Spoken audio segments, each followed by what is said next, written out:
ముందు నడుస్తున్న వారందరూ ఏమంటున్నారండి? గద్దించారంట.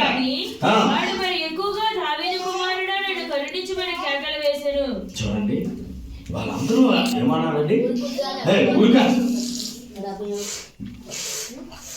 గుడ్డివాడు రా నువ్వు, అడుక్కునేవాడు రా నువ్వు, ఎందుకు అరుస్తున్నావు అంటే అక్కడ డోసు పెంచాడంటే ఏం చేశాడండి? ప్రాంతానికి వెళ్ళొద్దు అనగానే ఆగిపోవడం కాదు, ఇక్కడ డోసు పెంచు. దేవుడి దగ్గరికి వెళ్ళొద్దు అనగానే ఆగిపోవడం కాదు, ఇక్కడ డోసు పెంచు. కేకల బిగ్గరగా దావీదు కుమారుడా, దేవుని స్తోత్రం, హల్లెలూయా. దావీదు కుమారుడా, నన్ను రక్షించయ్యా, నన్ను కాపాడయ్యా, నన్ను కరుణించయ్యా, నన్ను స్వస్థపరిచయ్యా అని కేకలు వేస్తూ ఉంటే చదువు. అప్పుడు యేసయ్యకి వినిపించింది. దేవునికి స్తోత్రం. ఆ భక్తి జీవితము, ఆ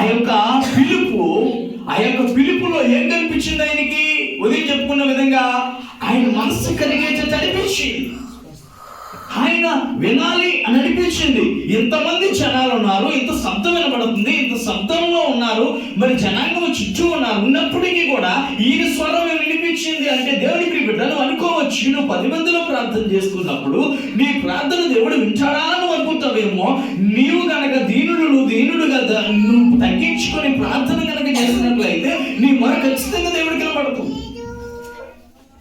నువ్వు చేసిన ప్రార్థన దేవుడు ఖచ్చితంగా వింటాడు. ఈ లోక సువార్తలో 18వ అధ్యాయంలో ఈ యొక్క మరి ఆ గుడ్డివాడిని మనము చూసినట్లుగా, గుడ్డివాడు అడిగినట్లుగా, దేవుడిని అడిగినట్లుగా మనము కూడా మరి అడిగినప్పుడు ఇంకా చూడండి, ఇంకా 40వ వచనంలో మాట్లాడుతూ ఉన్నారు. అంతటా యేసు నిలిచి వాడిని తన యొద్దకు తీసుకొని రమ్మనెను. వాడి దగ్గరకు వచ్చినప్పుడు ఆయన, నేను నీకేమి చేయకూరుచున్నానని అడగగా, వాడు, ప్రభువా, చూపు పొందకూరుచున్నానను. హల్లెలూయా. యేసు, చూపు పొందుము, నీ విశ్వాసము నిన్ను స్వస్థపరచెను వానితో చెప్పెను. వెంటనే వాడు చూపు పొంది దేవుణ్ణి మహిమపరచుచు ఆయనను వెంబడించెను. ప్రజలందరూ అది చూసి దేవుని స్తోత్రము చేసి ఒక గుడ్డివాడు ఎన్నో సంవత్సరాల నుంచి ప్రభు పక్కన భిక్షం అడుక్కుంటూ ఉన్నాడు.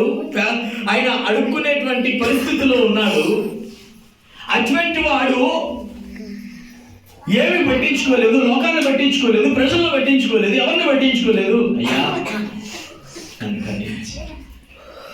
అప్పుడు యేసు వినబడ్డది. వినబడి యేసు ప్రభు ఆగి అతను నా యొద్దకు తీసుకురండి అనగానే, తీసుకురాగానే నీకు ఏంటి సమస్య, నీ సమస్య ఏంటి చెప్పు అనగానే, అయ్యా నేను మరి చూపు పొందుకోవాలనుకుంటున్నాను, నాకు చూపు లేదు, గుడ్డివాడిని,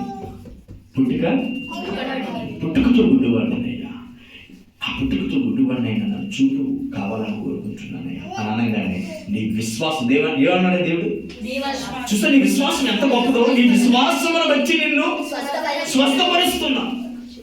నీలో విశ్వాసం ఉన్నది కనుక నువ్వు స్వస్థపరచబడతావు. దేవునికి స్తోత్రం, హల్లెలూయా, హల్లెలూయా. నీ విశ్వాసం గొప్పది, నీ విశ్వాసం గొప్పది కనుక నేనేం చేయాలనుకుంటున్నా? స్వస్థపరచాలనుకున్నాను. వెంటనే నువ్వు చూపు పొందుకుంటున్నా, ఒకసారి చూడు అని అన్నది. అనగానే ఏమైంది? చూపు వచ్చింది. దేవుని మహిమపరిచాడు, ఆనందపరిచాడు, సంతోషం. ప్రజలందరూ కూడా స్తోత్రం చెల్లించాడు. బిడ్డలారా, ఇదిగో నువ్వు నేను ఇంకా గుడ్డివాళ్ళలాగా ఉండవద్దు. ఇంకా భిక్షం ఎత్తుకుంటున్నా రోడ్డు పక్కన ఉన్నటువంటి ప్రశ్నల వల్లే మనం ఉండకూడదు. ఇంకా రోడ్డు పక్కన ఉన్న వాళ్ళు కానీ, ఇంకా భిక్షం ఎత్తుకుంటున్న వాళ్ళు కానీ, అయ్యా ప్రభు ఆ విధంగానే ప్రభు, ఆ విధంగానే నా బ్రతుక ఎప్పుడు అలా ఉండిపోకూడదు. నీ బ్రతుకులో ఉన్నటువంటి ఆ జీవితాన్ని విడిచిపెట్టేయాలి, అప్పులు భాగాన్ని విడిచిపెట్టేయాలి, ఆ దుఃఖాన్ని విడిచిపెట్టేయాలి, ఆ కన్నీరు విడిచిపెట్టాలి. ప్రభు నువ్వు నాకు వచ్చే, నువ్వు నా జీవితంలోకి వచ్చే చాలు, నా జీవితంలోకి వస్తే ఇవన్నీ కూడా నా నుంచి దూరం అవుతాయి. ముందు నువ్వు నా జీవితంలో నువ్వు వచ్చి నన్ను బాగు చేయగలవు. ఎప్పుడు ఎప్పుడు ఒకలాంటి జీవితంలో బ్రతుకుతూ ఉన్నాం. సరైన వాక్యం లేదు మన జీవితంలో, సరైన ప్రార్థన లేదు మన జీవితంలో. ఇప్పటికీ కూడా చాలా మంది ఈరోజు ఇంటి దగ్గర ఉన్నారు, ప్రార్థనకు రావడానికి చాలా ఇబ్బంది. మన మగాళ్ళు కూడా వీధుల్లో కూర్చొని ఉంటున్నారు. ఎంత దౌర్భాగ్యమైన పరిస్థితి అంటే, ఆ రోడ్డు పక్కన కూర్చున్నటువంటి గుడ్డివాడి వల్లే ఉండిపోతున్నాయి మన జీవితాలు. ప్రార్థన అంత ఆసక్తి లేదు, దేవుడు అంత ఆసక్తి లేదు, దేవుడిని ప్రార్థన చేసుకో, ఏమి ఉండదు. దీవించేయాలి. ఏం చేసేయాలి? దీవించేయాలి. స్తోత్రాన్ని ఏం చేయాలి? దేవుడు దీవించేయాలి. మాకు అభివృద్ధి ఇచ్చేయాలి, ఆశీర్వాదాలు ఇచ్చేయాలి, మేము అభివృద్ధిలోకి వెళ్ళిపోవాలి. ఏం చేయాలి? నేనేమి చేయకుండా దేవుడు నాకు ఒక ఇల్లు ఇచ్చేయాలి. బెడ్ ఎత్తను, సిమెంట్ కలపను, ఇసుకేయను, ఇల్లు మాత్రం కట్టబడి ఉండాలి. ఎలా అవుతుందండి? సాధ్యమా అండి? సాధ్యమా చెప్పండి. నీలో భక్తి జీవితం లేదు, నీలో విశ్వాసం లేదు, నువ్వు అడగట్లేదు. నేను దీవించాలంటే ఎట్లా దీవించేస్తాను? ఎట్లా దీవిస్తాను? మత్తయి సువార్త 9వ అధ్యాయం 27వ వచనంలో చూద్దాం. యేసు అక్కడి నుంచి వెళ్ళుచుండగా ఇద్దరు గుడ్డివారు ఆయన వెంట వచ్చి దావీదు కుమారుడా మమ్మల్ని కనికరించయ్యా కేకలు వేశారు. ఏం చేశారండి? గుడ్డివాళ్ళు ఇద్దరు యేసు ప్రభువును వెంబడించి పరిగెత్తుకొని వచ్చి, గుడ్డివారండి పాపము, కళ్ళు కనిపిస్తుందో వారిద్దరు వచ్చి ఏమంటున్నారండి? దావీదు కుమారుడా. ఇక్కడ గుడ్డివాడు ఏమన్నాడు? దావీదు కుమారుడా మమ్మల్ని కరుణించయ్యా. అక్కడ గుడ్డివారు ఏమన్నారు? దావీదు కుమారుడా మమ్మల్ని కరుణించయ్యా. అంటే వారి విశ్వాసం చూసారు. దేవుని బిడ్డ, ఈ రోజు మనం గుడ్డితనంలో ఉంటున్నాం, అనేక గుడ్డితనంలో ఉంటున్నాం. ఏ గుడ్డితనంలోనండి? అనేక గుడ్డితనాలు. అప్పుల భారం విడిచిపెట్టి అప్పుల భారం నుంచి మనం బయటకు వచ్చి అప్పిచ్చే స్థాయికి వెళ్ళలేమా? ఇంకా అందులో ఇంకా చేస్తూనే ఉంటాం. నీళ్లు తోడుతున్నట్టు, నీళ్ళు తోడుతున్నట్టు ఇంకా అప్పులు చేస్తూనే ఉంటాం. ఇంకా ఇంకా ఇంకా ఇంకా ఇంకా ఇంకా ఇంకా అగాధంలోకి వెళ్తూనే ఉంటాం. ఇంకా అగాధంలోకి వెళ్ళిపోతాం. ఆ అగాధంలోకి పోయిన తర్వాత దేవుడు పిల్లరా అప్పిచ్చే స్థాయికి వెళ్ళలేమా? దావీదు కుమారుడా ఎప్పుడు కరుణిస్తావు? ఎప్పుడు నన్ను కరుణిస్తావు? నువ్వు ఇంకా గుడితనంలో భిక్ష వెతుకుంటూనే అడుగుతూనే ఉన్నాను. నీ గుడితనం నుంచి దేవుడు నిన్ను బయటికి లేపడానికి ఆయన ఆ త్రోవలో పడుతూ ఉన్నారు. పరుగుని విశ్వాసంతో ప్రభువాలను కరుణించు అడగలేవా? పదే పట్టుదల కదా అడగలేవా? ప్రభువుకి ఎన్నబడే వరకు నీ భక్తి. దేవునికి స్తోత్రం. పడుకుని భక్తి చేసి అబద్ధ భక్తి చేయకు, ఉత్తుత్తి భక్తి చేయకు. ఉత్తుత్తి భక్తి నీకు అవసరం.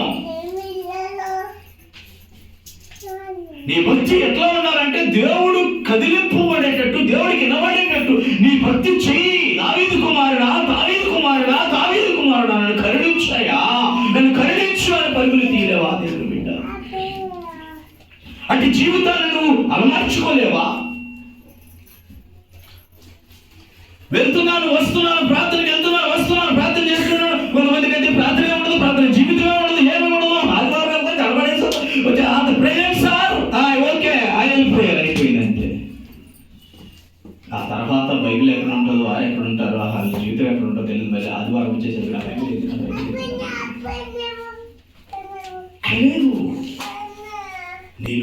నీ అంతటి నీలో విశ్వాసం కలగాలి. దావీదు కుమారుడా ఏం చేయాలి? భక్తి జీవితంలో నువ్వు పరుగులు ఏ వారిని స్వస్థపరచిన దేవుడిని స్వస్థపరచడా? అప్పుల భారం నుంచి స్వస్థపరచడా? ఆర్థిక ఇబ్బందుల నుంచి స్వస్థపరచడా? నిన్ను ఆకలితో పడుకుంటే రోజుల నుంచి నేను స్వస్థపరచడా దేవుడు? విశ్వాసం ఉంటే నేను స్వస్థపరుస్తాడు. అప్పు చేస్తున్నా, నువ్వు అప్పు ఇచ్చే స్థాయికి వెళ్తావు. ఇదిగో రోజు ఇంకా చేస్తున్నావు, చేసే కొద్ది ఆఘాతం నువ్వే సృష్టించుకుంటున్నావు. ఆర్థిక ఇబ్బందులు 2 పైసలు మన చేతిలో ఉంటే పై పైన నడుస్తాం.